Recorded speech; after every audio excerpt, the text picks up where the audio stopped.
I see a clear distinction of how black and white people are treated in America. No justice, no peace. Thousands of people have been protesting in the US city of Minneapolis following the death of George Floyd.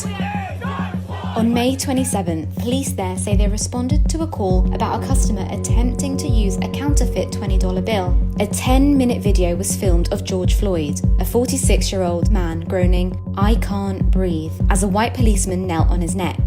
He was then taken to hospital where he was pronounced dead.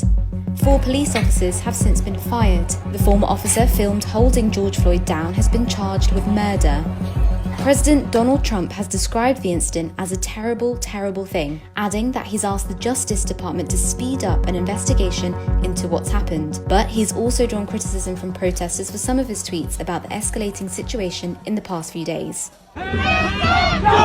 Protests turned violent in Minneapolis as many sought to express their anger in what they see as the latest act of police brutality against African Americans. Kyla Burgess has been protesting.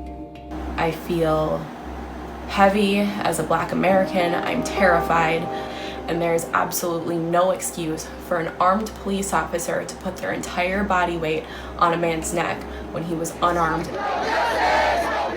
That could have been me.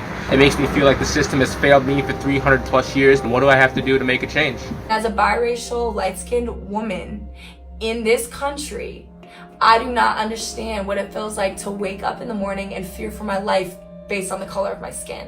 And that's my privilege. And I am very aware of it now more than ever.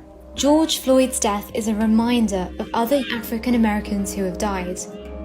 Khalil Gibran Muhammad is a professor at Harvard University, specializing in race and public policy. The refrain of "I can't breathe" brings to mind the death of Eric Garner, also killed by police officers in the city of New York in the summer of 2014 for allegedly selling Lucy cigarettes. He was also put in a chokehold that eventually led to his death as he pleaded on the streets that he could not breathe. Eric Garner's death caused nationwide protests. The police officer involved was fired but not prosecuted.